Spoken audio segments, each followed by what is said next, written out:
தற்போதைய அண்மை செய்தி. சென்னை கிண்டியில் அரசு மருத்துவர் கத்தியால் குத்தப்பட்ட சம்பவத்தை கண்டித்து நெல்லையில் மருத்துவர்கள் போராட்டத்தில் ஈடுபட்டு வருகின்றனர். கொட்டு மழையிலும் குடைபிடித்தபடி மருத்துவர்கள் போராட்டத்தில் ஈடுபட்டு வருகின்றனர். அது தொடர்பான காட்சிகளை தற்போது பார்த்துக் கொண்டிருக்கிறோம். இது தொடர்பான கூடுதல் விவரங்களை செய்தியாளர் சிவகுமார் வழங்க கேட்கலாம். வணக்கம் சிவகுமார், கூடுதல் விவரங்கள் என்ன?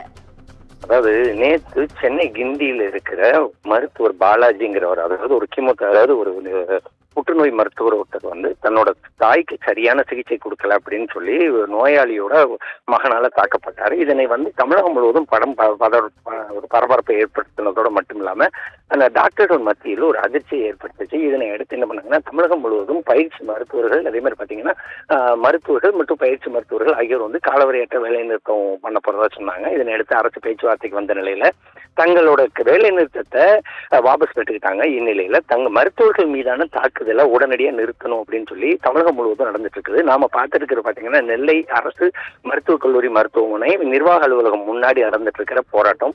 இதுல துறை தலைவர்கள், அதே மாதிரி பாத்தீங்கன்னா பயிற்சி மருத்துவர்கள், மருத்துவர்கள் உள்ளிட்ட பல நூற்றுக்கும் மேற்பட்டவர் கலந்துட்டு இருக்காங்க.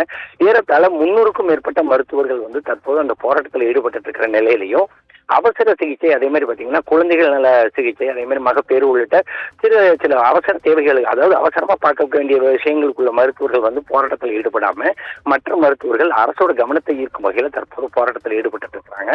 இதனால இங்க வரக்கூடிய சிரம பயணிகள், அதாவது இங்க வரக்கூடிய நோயாளிகள், அதாவது இந்த ஓபி பார்க்கறதுக்குன்னு வருவாங்க, அதாவது வெளி நோயாளிகளாக சிகிச்சை பெற்று வர்றவங்க எல்லாம் தற்போது வரை காத்திருக்கிறாங்க. மருத்துவர்கள் மீதான தாக்குதலை உடனடியாக அரசு நிறுத்துறதுக்கு உண்டான முயற்சிகளை எடுக்கணும். மருத்துவமனைகள்ல போதிய அளவு டாக்டர்களை உடனடியா பணியமர்த்தணும். அதே மாதிரி பாத்தீங்கன்னா மருத்துவர்களுக்கு மற்றும் மருத்துவமனைக்குள்ள இந்த தாக்குதலில் ஈடுபடுறவங்க மேல கடுமையான சட்டம் கொண்டு வரப்பட்ட ஒரு சூழ்நிலையிலையும் அந்த சட்டம் முறையானபடி செயல்படுத்தப்படல. உடனடியாக அந்த சட்டத்தை செயல்படுத்தி மருத்துவர்களையும் மருத்துவமனைகளையும் காக்கணும்னு சொல்லி தற்போது இங்க போராட்டம் நடத்திட்டு இருக்கிறாங்க. கூடுதல் விவரங்களுக்கு நன்றி சிவகுமார். இந்த நடைமுறை ஒரு மருத்துவமனையில எவ்வளவு பேஷண்ட்ஸ் இருக்கிறாங்க, எவ்வளவு டாக்டர் இருக்கிறாங்க பார்த்தாலே ஒரு டாக்டர் எத்தனை நோயாளியை ஒரு நாளைக்கு பார்க்க வேண்டியிருக்கிறது அப்படிங்கிறது நமக்கு ஈஸியா புரியும். அப்போ ஒருத்தருடைய பணிச்சுமை அதிகமாகும் போது அவருக்கு மன அழுத்தம் அதிகமாகிறது. இந்த மன அழுத்தத்தெல்லாம் தாண்டி தான் நம்ம இதை ஒரு சேவையா பண்ணிட்டு இருக்கிறோம். நம்ம ஆகக்கூடிய சம்பளத்துக்கு நம்ம உழைக்கக்கூடிய உழைப்பு மிக அதிகம்.